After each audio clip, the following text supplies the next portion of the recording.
You are listening to the Music Mondays with Mazement podcast. You can find this podcast on Spotify, Apple Podcasts, and YouTube. For more information, go to musicmondayspodcast.com. In this episode, we are going to get into a fact, the latest news, and I'm also going to introduce a new segment called Let's Get Technical. Following that, we have an all-new artist on call with Haelphon. And to close it out, we have a release feast. Here it is.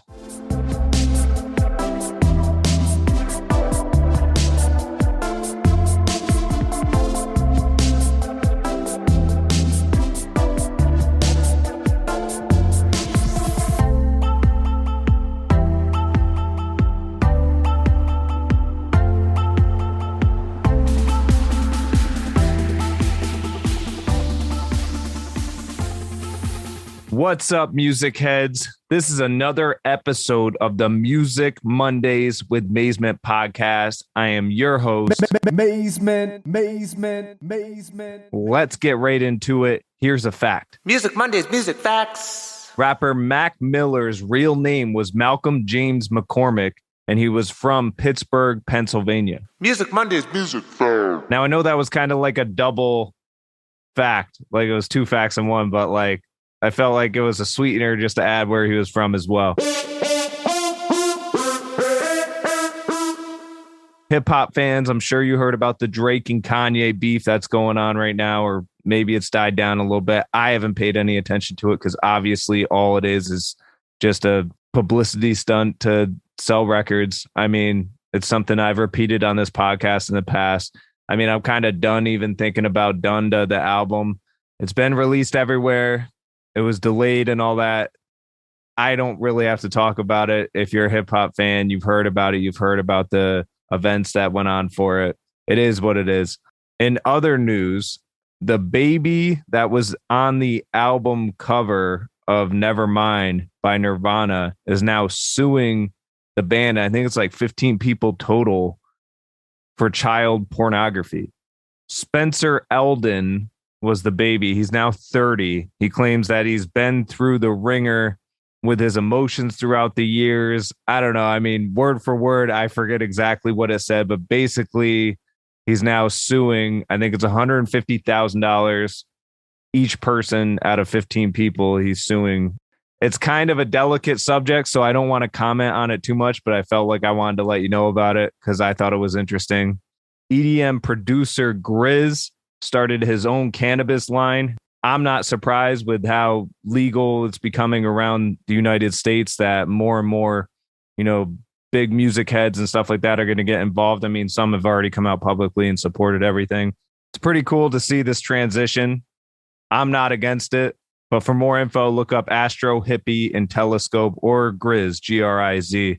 In a recent article with Billboard, I think it was that I read, he was talking about how he sold weed in high school and how he has experience with it then and like how the transformation is now to now being able to legally sell it. Kind of crazy to think about that. Different worlds, but now it seems to be used in the way that it should be used. Now, I know if you listen to this podcast, you've heard me mention Kendrick Lamar a million times as like my favorite rapper out right now. He is working on a new album and I felt like it is newsworthy. Supposedly it's his last Top Dog Entertainment album, which is the label he's under right now, which that's interesting. I don't know if that's just a publicity stunt, him saying that, or if he's trying to pressure the label to get a better deal. I don't know. I don't think he has a bad deal. I just don't know enough about it. But I guess after taking some time after Damn, he's now, put his phone down, enjoys life much more within the past few years, takes in what he can. And by doing so within the past few years, he's been able to write and focus on himself and probably his friends and family a lot more. Pretty admirable. But he's actually working on the production of the new album now, based on what I read. So stay tuned on that. So like I said in the intro to this podcast, I have a new segment coming your way.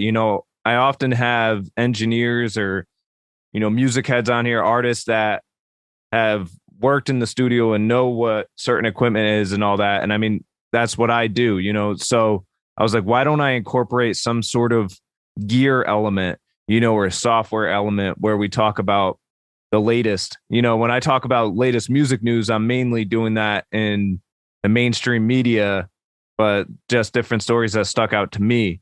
Now, getting into gear and the latest technology, I'm now coming out with this new segment called Let's Get Technical. So here it is for the first time.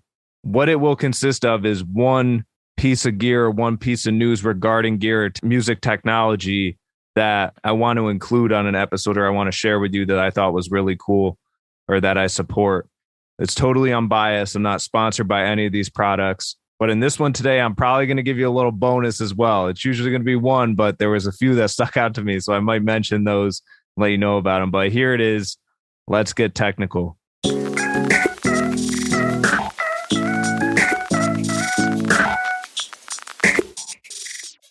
Company called 512 Audio was founded by some of the creators of Warm Audio's microphones, amplifiers, guitar pedals. That team has started this new company out of Austin called 512 Audio, and they now have 2 new mics out called Limelight and Skylight.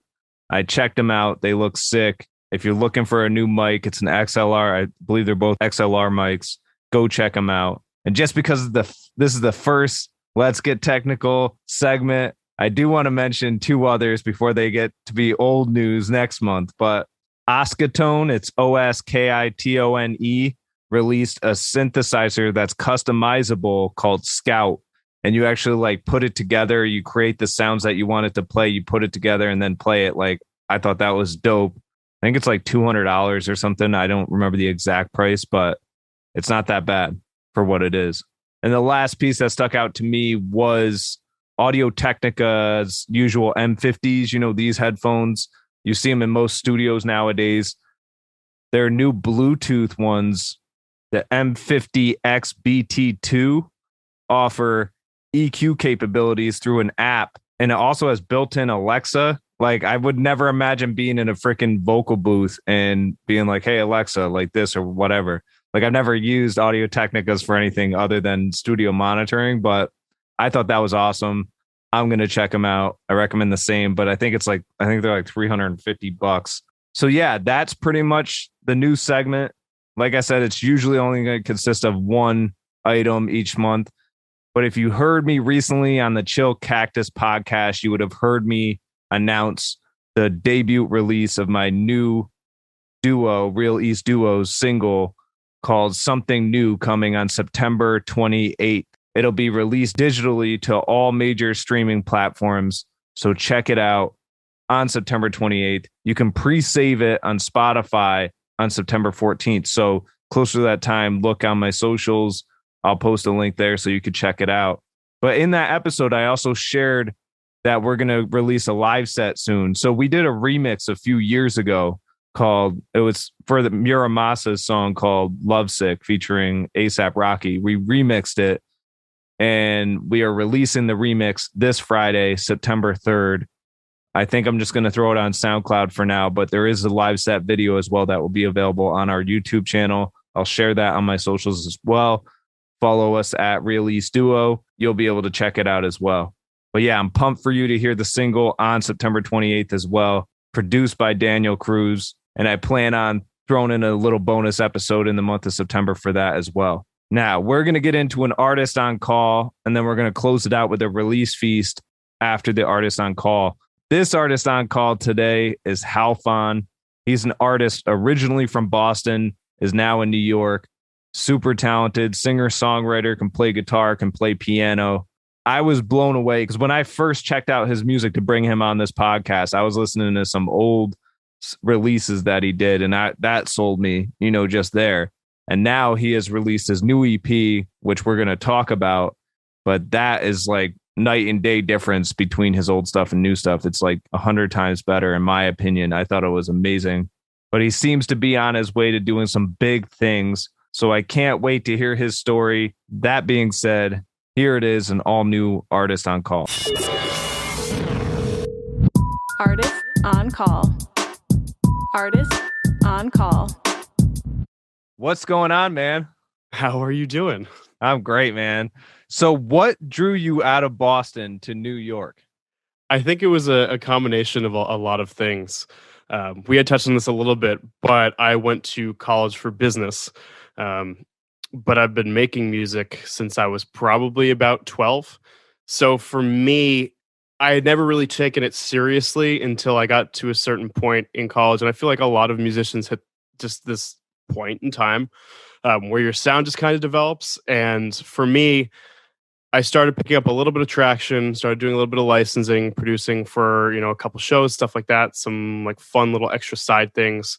I remember this point freshman year where my sound just had taken a completely different direction and gone into something that actually sounded good. So the more I went through college, the more people were kind of paying attention, and the more I was getting confidence in what I was doing. So I was just like, okay, maybe this actually has like a little bit of viability to it.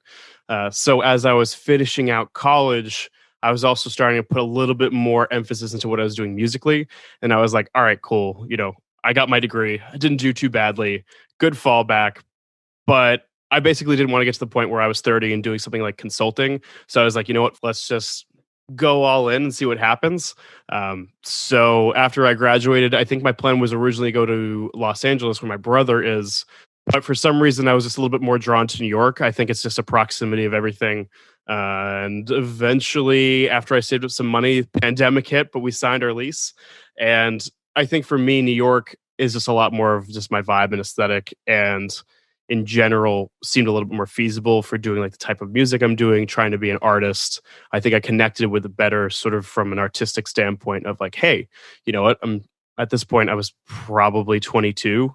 And I was like, all right, let's just like kind of throw some at the wall and see what sticks. And now I'm here. I've been in New York for a year. So That's so dope. And I could totally envy that. Like I had the opportunity, like I had a few friends that moved out to LA and they're like, hey man, this is the scene, like what you're doing, you got to come out here. And I didn't make that move. And I still wonder, I'm like, what if I did make that move? But you made that move, you made the move to New York. So like that's totally admirable. I respect that. Now, what do you like about both cities? Like what's one thing about Boston that you like that you remember, and like what's one thing about New York that kind of stands out to you? I think I'm trying to make sure. I feel like there are a lot more similarities between the two that people think. For me in general, it hasn't really ever hit me that I'm in New York because I spent a lot of time around here anyway, having family that was close by. I refer to, and I know I'm going to get for this from like a ton of people, but I refer to New York as bigger Boston because in a way it doesn't really feel like I left. Boston in particular has a very, very great sense of community. I feel like everybody there in some capacity like probably knows each other. City of 500,000 people, not super realistic. AKA, they're a lot nicer than New Yorkers. Yeah. It's sort of like one of the things that hit me the most about the transition between New York and Boston is I consider myself a pretty outgoing person. But in Boston, if you like, I think of this very specific example where if you like drop some in the line at the grocery store, you can like joke around it with people and they're like, oh, that sucks. And you're like, yeah. And New York, you try and do that and they look at you like you've got 6 heads and you're just like trying to just like make some small talk and like nobody wants that. Boston is very community based. We touched on this a little bit too. Very historic city, a great culture. Massachusetts culture I feel like is like nothing else. But then on the same side of things, like so is New York.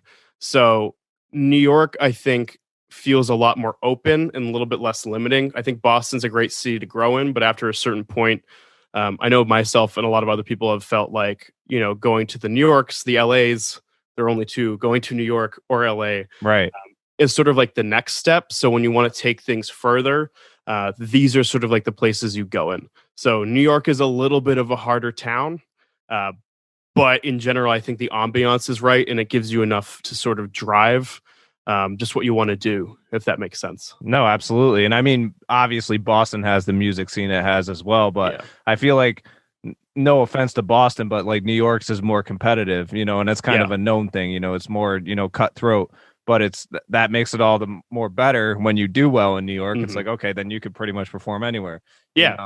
But like growing up in Boston, like what, and that's where you grew up, right? Yeah, for the most part. I was born in Massachusetts. I spent about half of my childhood in Atlanta. Oh, wow. Okay. Yeah, my dad worked down there. We eventually ended up moving there. And at some point, just we kind of ended up staying because the internet bubble burst, and my dad's a big tech guy, so we were kind of sequestered in Georgia for a while. And then at some point, my parents were like, "You know what? We miss home. Let's go back." Right. So from like 10 or 11 onwards, I was in Massachusetts up until last year. When did the music kick in for you? So I think the specific time frame that I started making stuff was in, I want to say 6th grade. So I had taken piano lessons when I was a kid. I think I was like 3 or 4, on and off, but I never really connected with it. I guess apparently I was good. It did not stick. So people were like, "Oh yeah, he's got great potential. He should do this forever because he's like so good." Not this case now. For the record, I play 2 instruments aside from being a singer. I play 2 instruments. I play guitar and I play piano, and both are enough in passing that I can like get some on the computer and automate it. So that like childhood prodigy thing did not stick whatsoever. My parents didn't push it, which I think was nice because if they did sort of force it, I don't think I would have kind of made the steps that I have now. Basically, in 6th grade, I had a music production class, and for some reason, I just kind of really gravitated towards it and fell in love. This was sort of like when MacBooks started becoming a thing. My dad got this MacBook Pro from work. There was GarageBand on it. I was experimenting with that at home. And if that was like 2008, maybe, now we're 13 years down the line, and eventually, I went from GarageBand to like Logic 9, started getting more serious into it, and just became like such a big hobby of mine that I spent most of my time at home just working on that stuff. And eventually, just as I started working more towards things, I was writing lyrics, and I was bringing in people from like Reddit to sing stuff.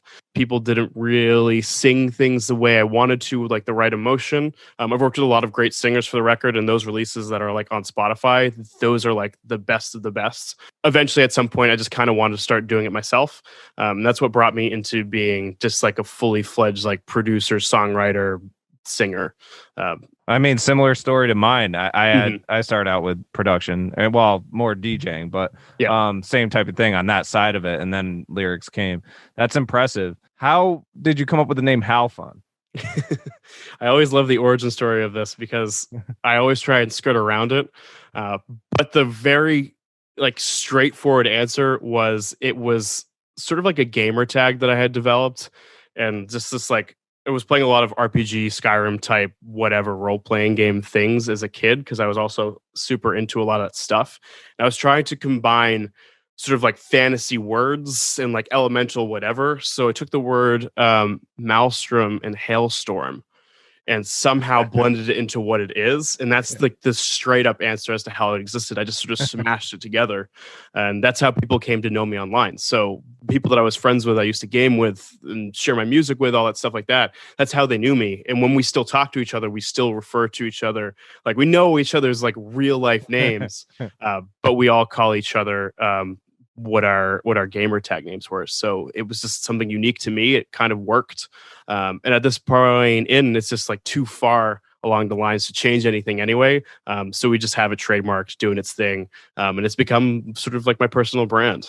That's sick. I mean, and look at how far it's come too. I mean, now your stuff is on TV, your music, and it's around you. You've worked with different big brands that we'll get into, but like, the biggest thing is like, what did that feel like the first time you heard it on like TV or something, or you heard you were getting the opportunity? What was your reaction? Were you shocked, or were you more like, honestly, excited? Well, it started off pretty mellow. I knew some people who worked in video production companies when I was in college.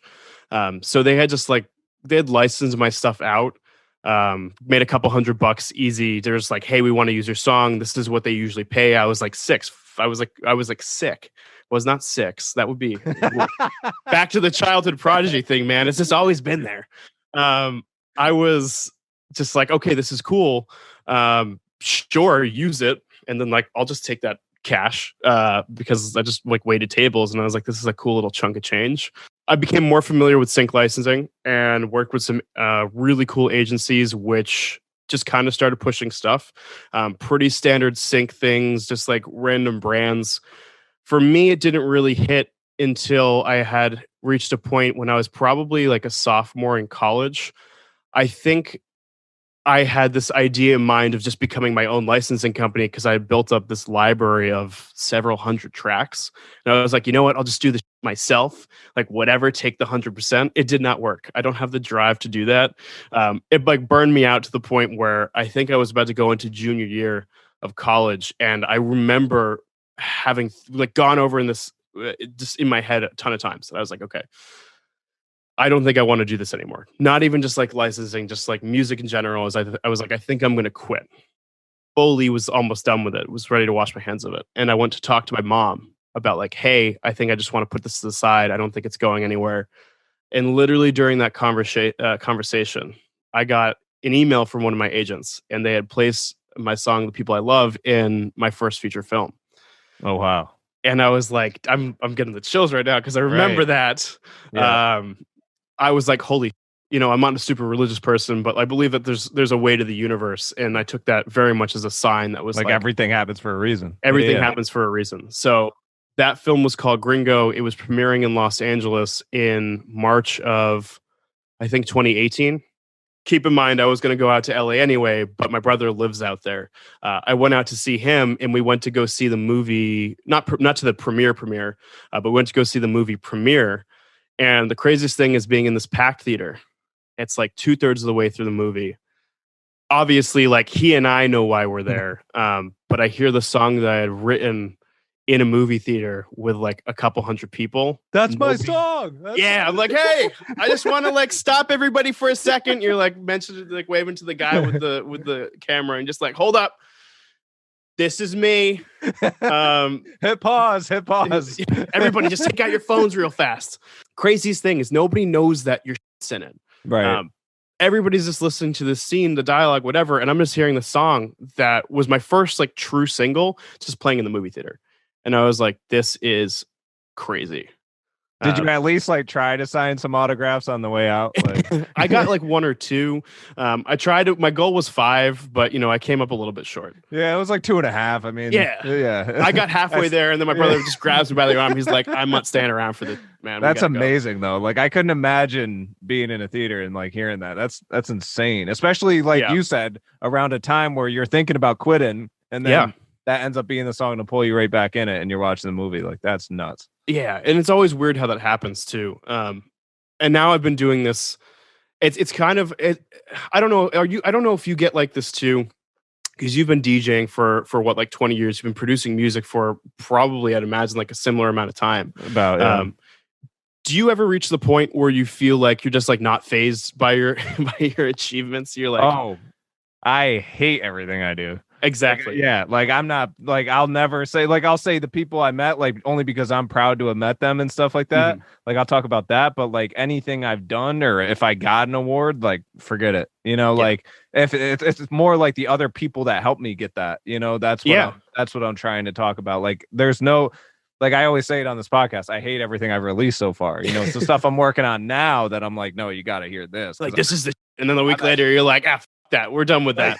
Like I'm proud of it right now. I don't know what I'm gonna feel in a week from now, dude. That's so April, man. Yeah, seriously. Like like April was 2 weeks ago, dude. I know, but that's what I mean. Like it's all in the past. It's all in the past. And that is funny that you say that, because that it seems like it does switch that quick.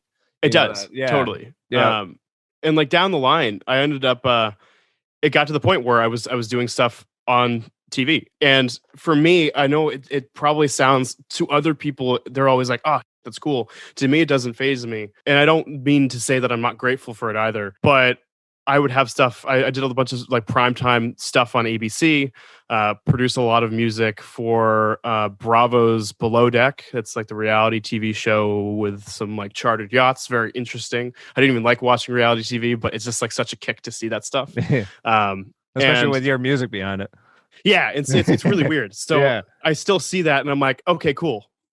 And then everybody's like, oh, and I'm like, yeah, that's fine. I was like, but come to my show next week, and you'll have like a real good time. Dude, that's watching that. That's a good front. Like, why not? That's a way better pitch than I have. Like, if you think that's good, you'll really love this. Yeah.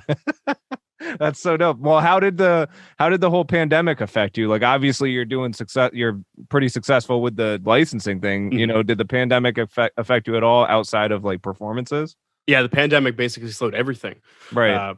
Because I had gotten into a groove where, still have my day job, but these things definitely add up, where you're trying to give yourself as much sort of credibility as you can. So when you're producing 10 to 15 songs for a television show, like per season, and all of a sudden nobody's editing, and just literally the last thing, the month before the pandemic happened, I played my last show in Boston. Last show, as if I played any other shows. Played my first show in Boston, and I had written music for the season of Below Deck that was coming out, and then everything just stopped. And that was really, and I'm sure you feel this too. It's just like everything that we do for those of us in entertainment, a lot of our lifestyles and just careers came to a pause. So for me, everything that I had, like my sources of income, everything had just sort of just shifted. And I was like, great, what do I do with my time? I have like no purpose now. Right. Well, and it's like, how are you going to monetize? And that was the thing for me, is like, that's where the label kind of stood out, because I was like, okay, now I can plan ahead, way ahead, because look at how much time we had. Yep. And then, but like the thing that I noticed that I didn't know was going to happen was that my anxiety was building up, and I didn't realize it. But then when it came back time to go back out and DJ, like, I was like, wait, what?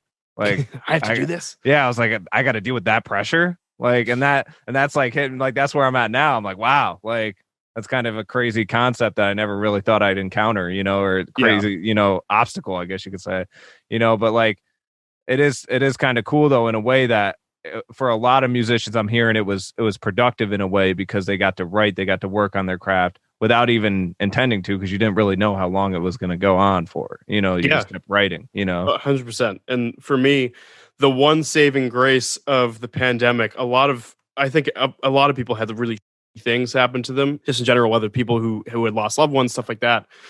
For me, on a lighter note, I was one of the people that was like, we have all the time in the world, let's just put all of our energy into social media.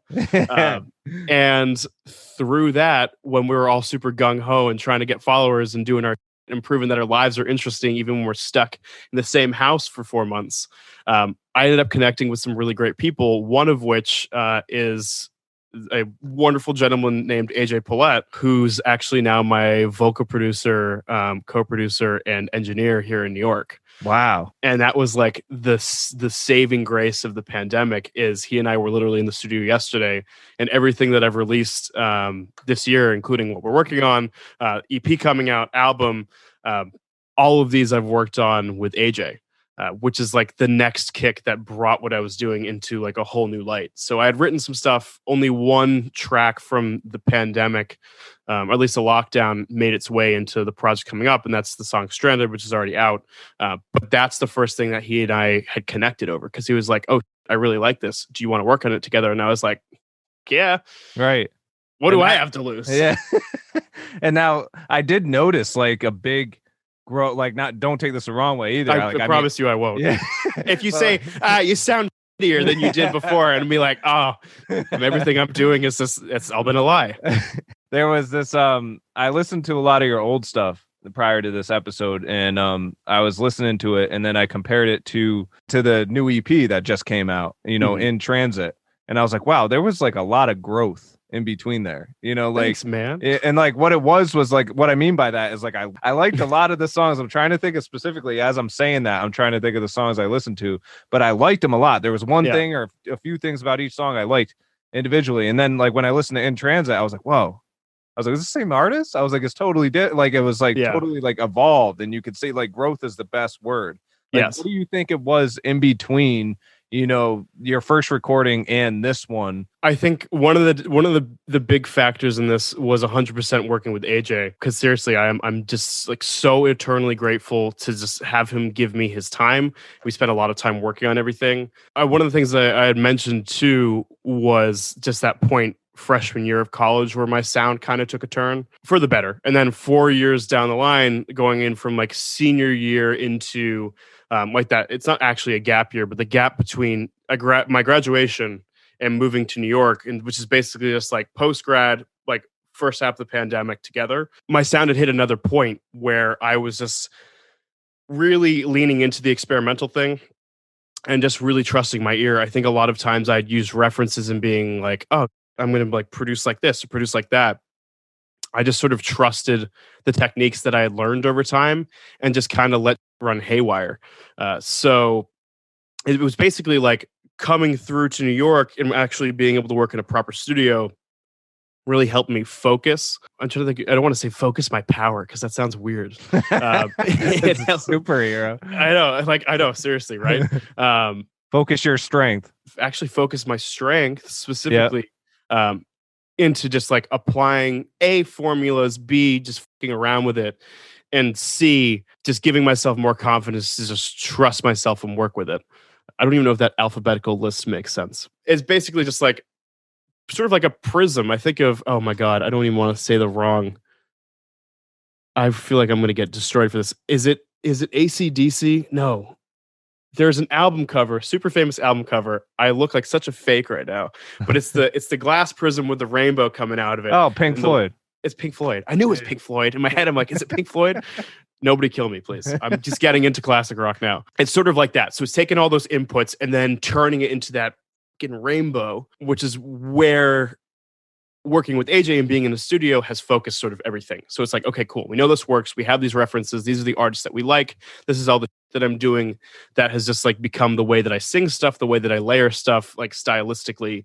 The studio for me was the way that I was able to finally channel everything I wanted to do with the extra help of working with somebody who's been an engineer as long as I've been a producer. So it's been really solid to be able to see that come around. And I'm glad, I appreciate it too, by the way, A, listening, and B, just noticing the growth, because I think that's all artists ever want to hope for. You don't want to stay the same person forever. That's boring. Right. Well, and it never, I guess the better way to put it too is it never stands out to me as much as yours did. Like as soon as I was listening, I was like, it's total transformation in like the best way possible. Now, speaking of which, tell me a little bit about your new EP called In Transit. Like what sparked the idea for it and the motivation behind it? I guess sort of the best place to start is the title, because I'm a very title-based person. I literally have a notes app with just song titles and shit like that. And In Transit was just one of the song titles that had popped up to me, because I think being on a post-grad kick and like a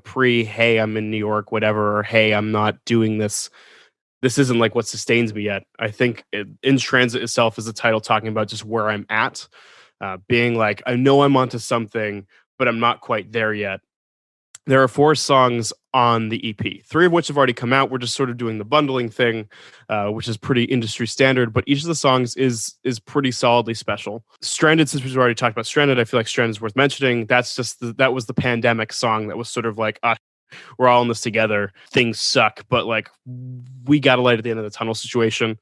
Folktronic, very much inspired by Avicii, who was one of my early influences. That was sort of like the capstone first thing that AJ and I had worked on. It's just we ended up having to rework it a lot to get it to where it wanted to be. Then there's the song Picture Perfect, which is about the town that I grew up in, featuring a great rising hip hop artist, emo rap, as we like to call it, Paris Hart. He's awesome. He came and dropped some verses on it and became sort of like a societal narrative of just sort of like the limbo state that everything's been at.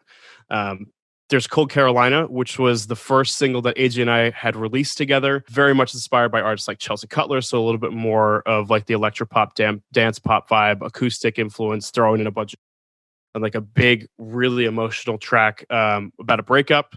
And then there's Stretch My Legs, which is the sort of like the capstone of the EP, which is coming out brand new for everybody again on the 27th.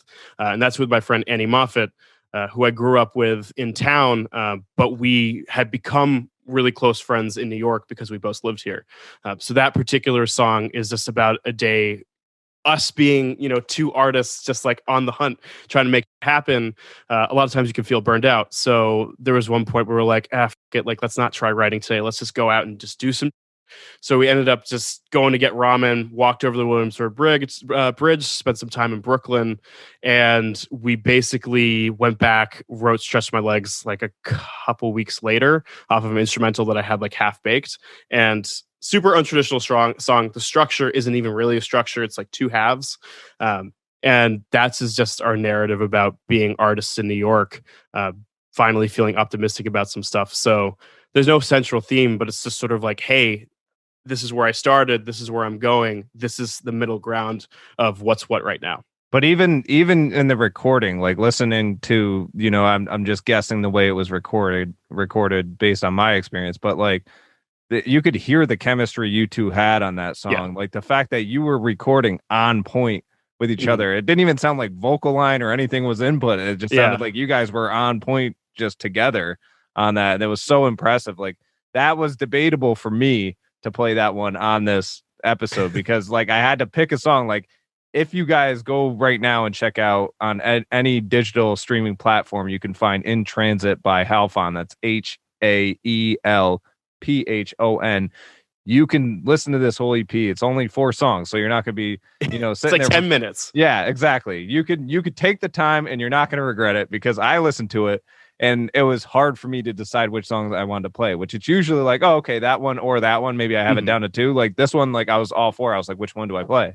Do I have to like play the one that has the hip hop artist on it, But really, it came down for me. I was like Cold Carolina. I was like, it hit me a certain way.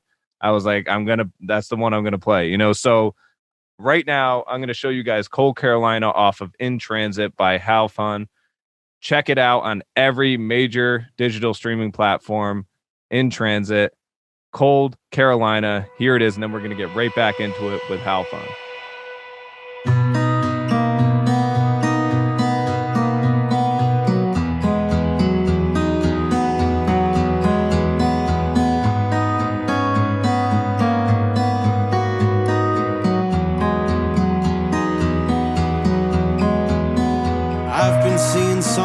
Just to keep it all in check.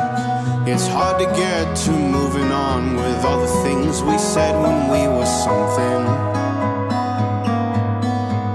Damn, we were something. If misery breeds company, then why do you seem glad to be rid of me? I'm wondering, could I have been that bad? Yet I still miss you.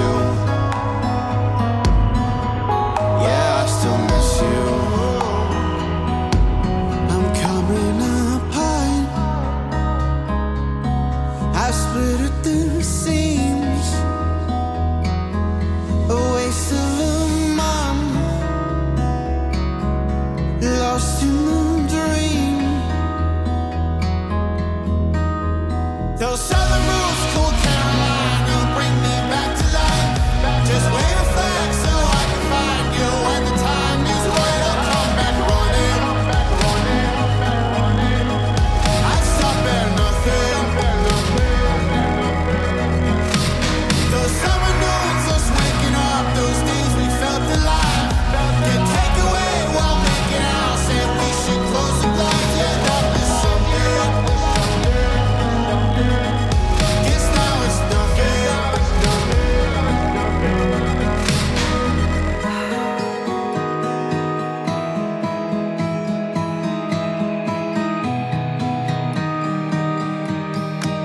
The manifest is getting shifty, thought I'd let you know. Ain't really feeling like it's with me, best to let it go. I'm fighting off the mission pieces just to make a known. Keep up enough to crush appearances I always show. Yeah, I'm biding my time for anything that feels right. Still looking for one last sign. While coming apart, I split at the seams.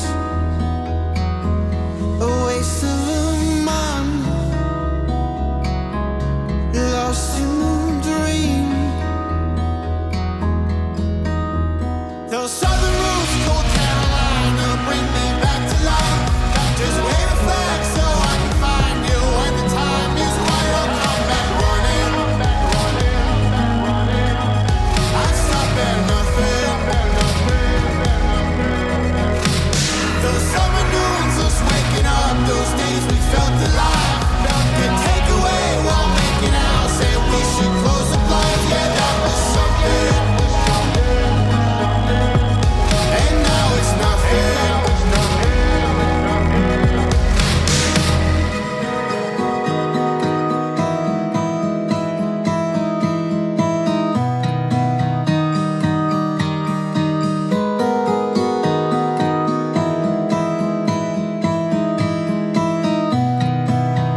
was Cold Carolina by Haelphon. You can find that on any major digital streaming platform right now off of his EP called In Transit. You can spell his name Haelphon.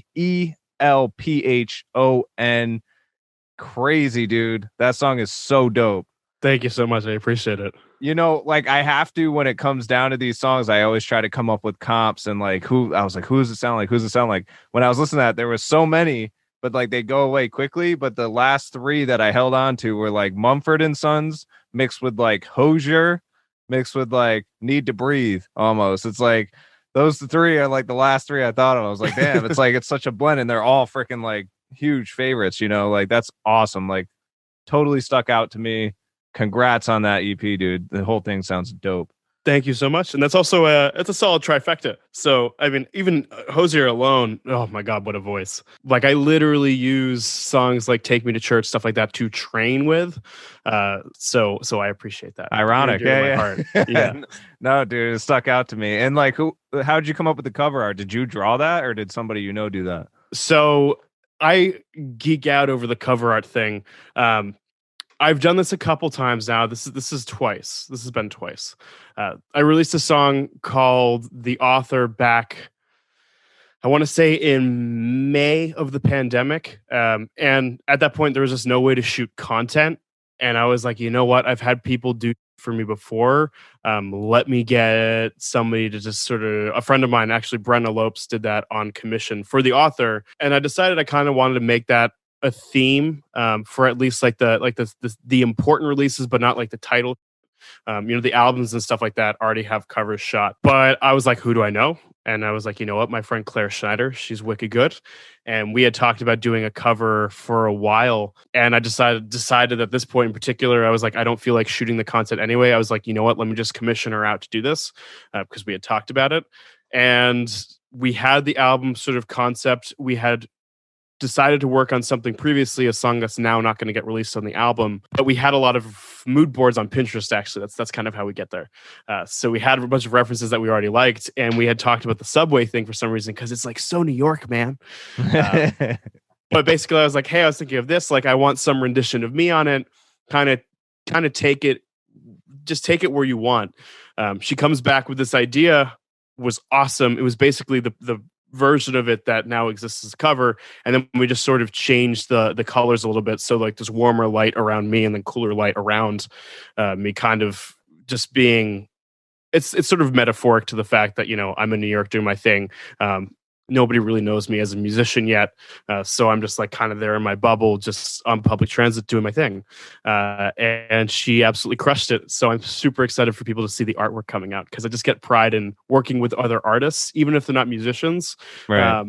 It's just kind of a fun thing to do when you really just build a full art form out, and the cover is equally as important as the release, I'd say, too. Well, and that's a good and bad thing about New York anyways, because you could be, you know, freaking Madonna on the subway, but New Yorkers don't give a Nah, they're like, who's that? Yeah, like, oh, what a has-been, you know? It's like the half look, like the side of there, you're like, oh yeah, I'm like, Madonna's over there, cool. Yeah, cool. And anyway, like back to my freaking Facebook, you know, it's like rat runs past you, you're like, oh yeah, cool. You're more surprised by the rat than you are by Madonna. Yeah, like, wait, that was awesome. Like, yeah.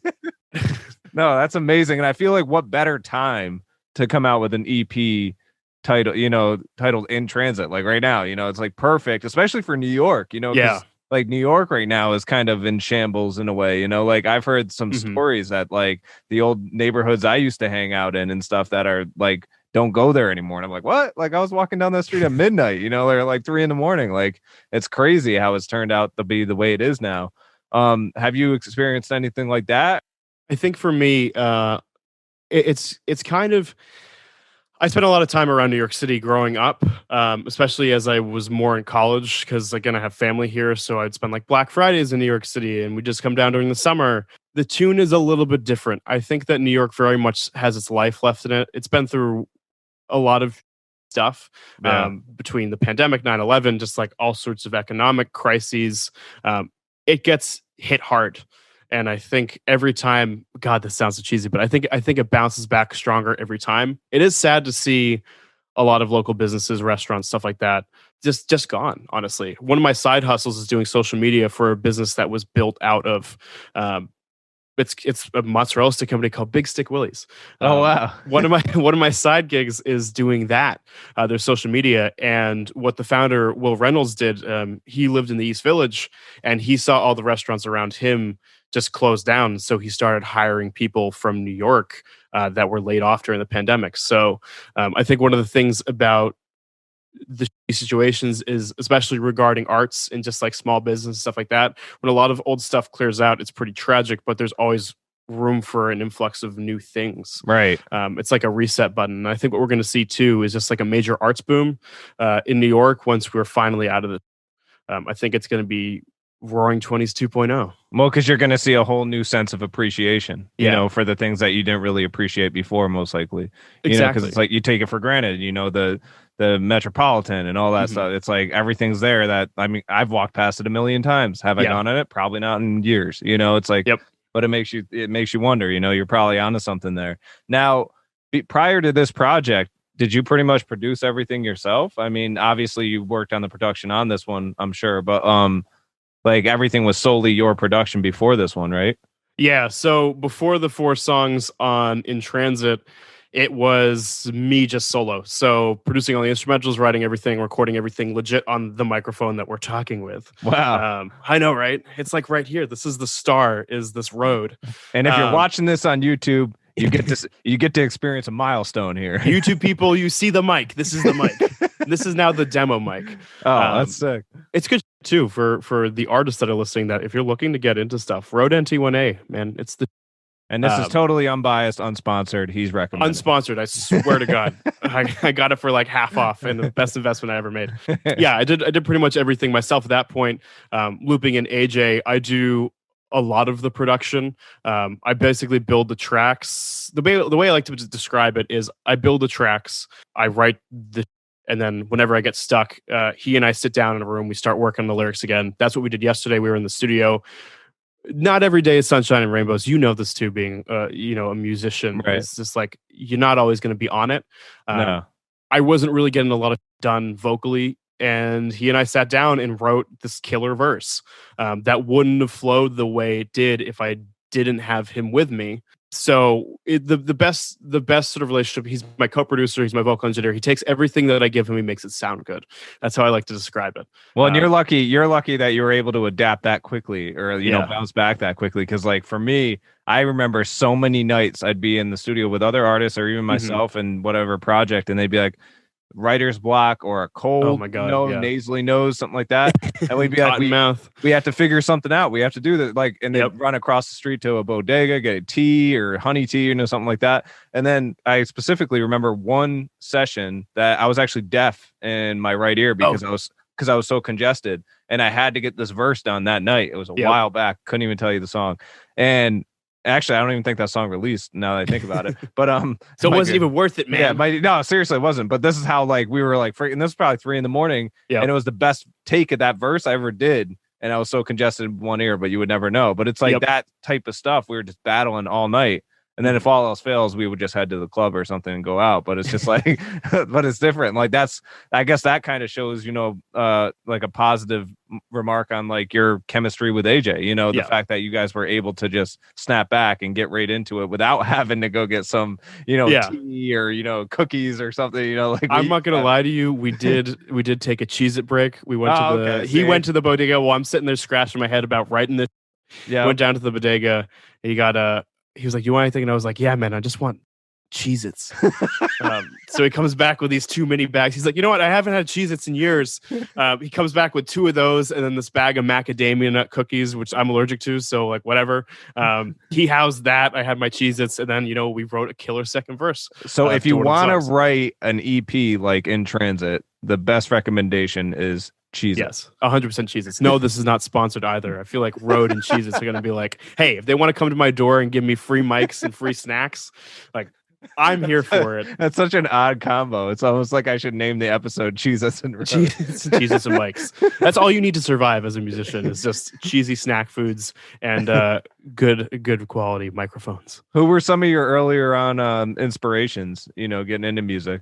You know, I feel like that's a great question too, because I feel like you'll appreciate this dually being somebody who's also into hip hop and EDM. For me, I had started really getting into the production of electronic music because honestly, I couldn't tell you what specifically I do now. I just kind of go for it. Definitely part of the progressive house era where, it's Swedish House Mafia, it's Dead Mouse, it's Cascade, Avicii, big one. I think that was sort of like the lasting one. And then as time has progressed, I started focusing more on people like Mike Stud and Post Malone. And the biggest one of all, which has evolved over the past couple of years, was Mac Miller. Oh, yeah. Massively a Mac fan. I always feel about that because I got way more into his stuff after he passed away. But I always find this like weird, bittersweet, just feeling in the fact that my two biggest influences are Avicii and Mac, and they're both artists that have passed at this point, tragically. But those are the two that I kind of just build everything off of. If I were to great talent. I mean, oh my God, absolutely. Yeah. Well, when you talk about evolution too, one of the reasons why it means so much to me that you can recognize a difference is I firmly believe, and maybe you can attest this too, being a big hip hop guy. Mac Miller as an artist, I think had one of the best career progressions of anybody I think I've ever heard. I mean, just listen to his latest, like his most recent before he passed, the Spotify sessions. I mean, he was singing and playing the piano. It's like, dude, who is this guy? Yeah. That was not him in the beginning. Yeah, it's just amazing to see that sort of stuff develop. And I take a lot of influences from him and from Avicii. And there's like, I the best way to describe the sound is like Calvin Harris meets Mac Miller. Yeah. But trying to just practice and build sounds like them has just fueled everything into me doing my own thing, but using all these production tricks that I've learned. It's always like a constant process. And I'm sure like for you, I've pushed the same question back on you. I know for when I listen to your music, especially things like Closed Doors, I hear a lot of like Beastie Boys, stuff like that. Yeah. Who would you say are your biggest influences? Beastie Boys, number one, and then Mike Shinoda from Linkin Park, Fort Minor, he jumped out. Really, it started with Beastie Boy. I think my first album was DMX that I've ever had hip hop wise. Rest in peace, another one. Yeah, right. But like, and that was, I'm sure that had something to do. But for me, really, like growing up, Beastie Boys DJing was Mixmaster Mike. The Executioners, Rob Swift, who I've had on this podcast. Like those were like the biggest influences. But definitely for that song, I really dug into controversy. I was listening to like Mike D from the Beastie Boys. His energy is what, I echo now, with the new tone I have, so like that's dead on, Beastie Boys all the way. Nice. And I'm just out of curiosity too, just for general wonderings, who do you find yourself listening to these days? These days it's tough in hip hop, like these days, like I'm always talking about that on here. And like I've closed again, this goes back to Closed Doors. Yeah. I sensed a lot of that in the lyrics. Oh yeah. Too. Oh yeah. And it's like, I feel like Kendrick Lamar is obviously the go-to because he's relevant still today and people are still waiting on his album. The best album I heard lately though was J. Cole. Yeah. Like that was insane what he did with that because it was authentic. It was, right from the heart. And he wasn't, you could tell, I mean, maybe he was, but from a listener, a consumer standpoint, I didn't sense any, he wasn't trying to commercialize it at all. He was trying to just let it out, and let write what was on his mind. Yeah. Nas's new one, even I thought, my God, yes. And I thought when he was going to come out with that, I thought it was gonna be like, this is old Nas. I'm not going to check it out, like whatever. I put it on and I was like, yeah, that song was good. Listen to the next one. Oh, wow, that one's good too. I went right through the whole freaking thing and I was like, this dude still got it. I was like, he doesn't even need to rap. It's like Eminem. It's like, why the heck is he still rapping? It's like I feel like it's just really cool to see. I think it's a rarity to have projects that you can listen to in entirety. Yeah. Because I feel like so many things are like, all right, if you have a 12-track album, you're like, we got 6 hits on here and then 6 sort of like fillers and like maybe I'm like half in it, maybe I'm not. I feel like that's also like my primary goal too, is to just have something that people can listen to, like just through to. Right. That's so important. Well, and the thing that you did too, that you nailed it with In Transit, is people's attention span nowadays. Like it is hard for me to listen to a 10-track album unless it's very good. I mean, if I'm driving like I am most days, then yeah, I'll listen to whatever you put on. But like But most days, if I'm in the studio and I want to listen to something in the background just to, get my ears warmed up or something like that, I'm not listening to a 10-track album. Yeah. It's going to be like a 4-track EP or something. So I feel like you nailed it with that, because people's attention span is like TikTok, 5 seconds. If that video doesn't fucking hit you, then you've got like a millisecond to catch their attention. Dude. If not, well, try again next year, man. Out of nowhere, like listeners and fans have so much like superior like power against musicians. They're like, nope, you didn't catch me in the first 2 seconds. It's like, you dude. I know, you're like, come on, man, you got to get to like the bridge. The bridge is really where it's at here. It's like, come on, man, this is art. I'm not trying to please you in the fucking intro. A lot of stuff too. One of the things that what I was personally struggling with is like, I'm coming from the era where just EDM tracks in particular, because I'm not making EDM per se. I'm like really not. It's electronic, but it has its elements though. Yeah. 100%. Totally. But I'm also coming from that era again. Like, I think of Swedish House Mafia in particular, where their songs are like 5-6 minutes. And then I'm producing that's like 1:45 or like 2:43. And I'm like, am I too short on this? Well, I think it all depends on where you want to play it too. Exactly. A great point too. And then I kind of realized that for me, rather than worrying about the time length in particular, it was about, hey, does this sound good and does it sound complete? If not, what can we do to tweak it? Otherwise, it's just like, you're going to get an intro, a verse, a bridge, verse 2, whatever, chorus, boom, done. 2 minutes and 53 seconds. No, and that's the thing. And a lot of house and techno throws me off for that reason. I'm like, oh wait, I thought it should have ended there. And it's so 16-bar outro. Yeah, it's like 16-bar intro. It's crazy. I'm like, damn, on the floor. It's still going. And I think part of one thing I struggled with was I hated hip hop for a while. When it first started going to mumble rap, I was like, I can't do this. I was like, there's no way I'm not going to try to compete with these guys, because one, somehow they're getting to be huge. And there's no competition because we don't sound alike at all, and like, so for me, that's when I ventured into EDM and like put out songs like Number One, which was definitely inspired like by production wise by Avicii. I did that. I got into the format of EDM and then I transitioned back to hip hop, and like naturally I carried that format with me. Yeah. And like when I was writing songs, I was like, no, wait, this isn't a hip hop format. You got to like get the freaking EDM format out of your head, Like, I feel like it's like a weird middle ground too, because one of the things that we talk a lot about in the studio is just song structure, and a lot of times I'll do like the same. It'll be like verse, chorus, bridge, chorus, things like that. But I also am just at this point where I don't really care about the structure. I just like the elements, and I want to just have stuff.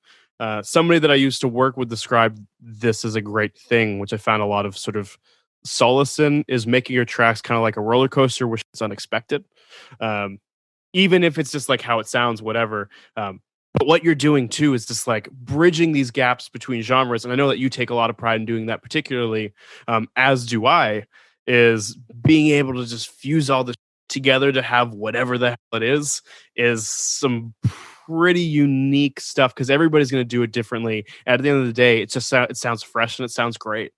No, and it is, and it's a lot of fun. And like, speaking of which, like, which genre do you have most fun experimenting with? Honestly, it's my genres are so unclear to me.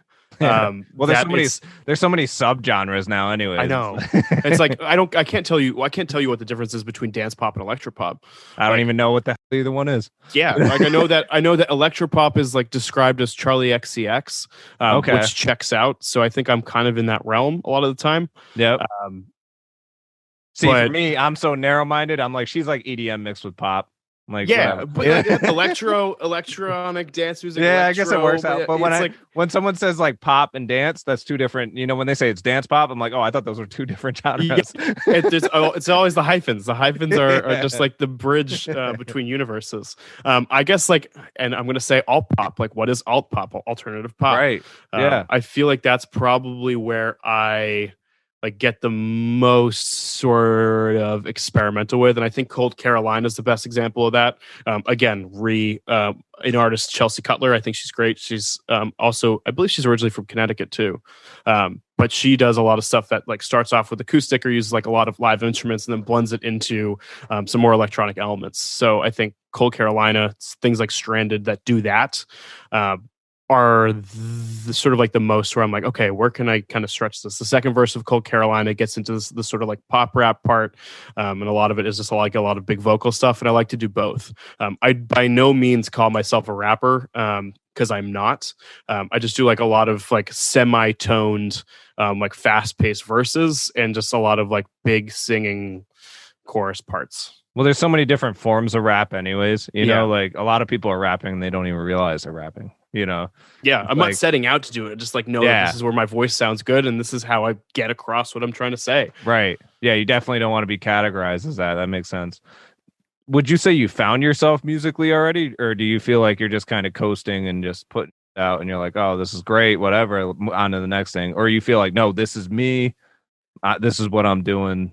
I think that I'm fully in the direction that I need to be, which is an answer that I probably would have told you differently a week ago. We're pretty deep in the throes of finishing up my like first studio album, technically sophomore album, whatever. The first album I released like was a good concept, but I didn't love it. I had rushed it. It was made in my house. Just like a lot of it was just sort of, I just like rushed through a lot of it. Where I'm at now is I've become so centralized around the sound that I think I'm pretty much where I need to be. Last week I had finished recording one of the songs off the album, and In Transit is the first 4 out of the 12. Oh, wow. So yeah, so That's that's cool. just kind of how we're working on everything, because it takes me so long to finish things that I think it's enough that people will latch on and just like what they hear. So is it like a storyline? So it's like In Transit, and then the next one's going to be To Somewhere, and It's then somewhere. and then the third one's going to be like Over Here, you know, like something like that. You can In do it that way. Transit, I was in New York, now I'm in Los Angeles. Yeah, Surprise, bitches. It's that just would sort suck. of. That would suck if that was actually happening, because I totally blew that if that was true. No. Oh no. Just I kind of steer away from central album themes. Yeah. The album that includes these tracks are really, really, really solid. I think In Transit is a great sort of appetizer as to what to expect from the other 8. And the other 8 take all the best elements from In Transit, just like the vocal, just the singing parts, the sort of like sing rap parts, and it fuses them together in such a ridiculous way that I think people are going to be really pleasantly surprised with how it's coming out. And I was just like worried about the reception like a week or two ago, because I feel like we all go through this. We're like, are people going to like that I'm doing? Right. Oh yeah. Yeah. Especially today, you know, like, what do you Yeah. think? What's your take on the music industry today? Like, what do you think about how it's getting run and everything? Do you think, like, for me personally, I feel like artists could be getting a lot more, you know, Yeah. like especially digitally. I think we're at the point where there are so many great tools. You don't really see a lot of one-hit wonders these days. One of the things that I've noticed, I think of like The Verve, Bittersweet Symphony back in, I think it came out in like 07. Was it really that late? I'm thinking in like, 2002? maybe. I don't know. That particular song, first of all, I love. Is aged great. Oh yeah. But this is an example of bands that just, you didn't have the access to social media and to the platforms. And I know a lot of growth is still needed in terms of things like artist compensation, but I love seeing. I'm such a Spotify junkie in terms of just like the customization and what you can do. Yeah. And being like, this is my artist profile. This is me. This is my bio. Right. These are the photos that I have. This is the that I'm listening to, my playlists. Like, I love all of that stuff so much. We've been given the tools. It's still very difficult to leverage. But if it was easy, everybody would be doing it. It's like being an influencer. TikTok is shaking up the music industry like crazy. I love TikTok as a consumer, but as a content creator, like, I don't know what to do. Yeah. No, seriously. Like, I love it because like I just name my songs certain things. Like, Yep. my one song, No More Snowing in May. Like, now if you look that up on TikTok, the only people that have used that song are like people that are sitting out on their front steps in like May in like Los Angeles, and it's Yes. And you're like, whoa, this is so relevant, dude. How did he know? and really like the Psychic. song has nothing to do with snow. Like, The secret psychic arm of Mazement. yeah, seriously. So Predicting now the I'm future like, through music. maybe I need to go down like each month and be like, January fun, or like, February vibe. Yeah. October, it's almost Halloween, but not quite. It's 2 weeks before. Are you having a party? December's lit, and then everybody's like gonna be TikToking it. It's, hey, marketing strategy. There you go. Haelphon, thank you for coming on. If you're looking for Haelphon on social media, you can find him on Facebook.com/Haelphon. That's HAELPHON. You could also find him on Spotify, Instagram, and go to Haelphon.com. Go listen to In Transit on every digital streaming platform where you listen to music. You got to listen to that thing all the way through, even if you check out one song. Actually, you know what? Yeah, check out one song because that's going to make you want to check out the others. So the waterfall effect. Exactly. So once again, thanks for coming on, man. And I can't wait to hear more from you soon. Dude, thank you so much for having me too. This has been fantastic too. It's always a bit of a blessing when you're able to sit there and talk to somebody for an hour about your music. Two quick shout outs, one to AJ Paulette, my engineer, and to the Buddy Project Studio in Astoria, Queens, Kieran Kelly, the owner as well, for giving me the new tools to make all this possible, because the EP would not be anything without both of them. Absolutely. Everybody did a killer job. Don't forget, go check out Haelphon. Just like any artist on call, my expectations are totally exceeded to what they were supposed to be or what I thought they were going to be. Amazing artist. Don't forget to go check him out. As promised, we're going to close this out with a release feast. Release feast. The first album I want to mention, I did talk about in the Artist on Call a little bit, but Nas's new album called King's Disease 2 released on August 6th.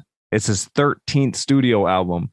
He released it through Mass Appeal Records, and it serves as the sequel to his King's Disease album that came out a year ago in August 2020.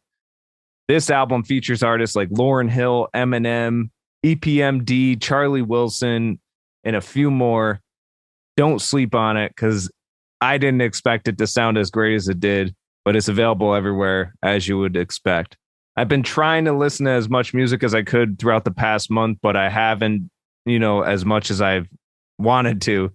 But the only other release that stuck out to me was Skrillex released Don't Go, featuring Justin Bieber and Don Toliver. I think that's how you pronounce his name. But it was released on August 20th through Ausla and Atlantic Records. Different vibe to what you'd expect from Skrillex. I mean, it's not EDM at all. It's more hip hop and what people are considering pop today. I mean, there's so many subgenres. I don't know what they consider it, but it's on the radio a lot, this genre. And Skrillex produced it. It was impressive. Definitely stuck out to me. Go check it out. Don't Go by Skrillex. But yeah, that was a pretty long episode. I don't want to keep you too much longer.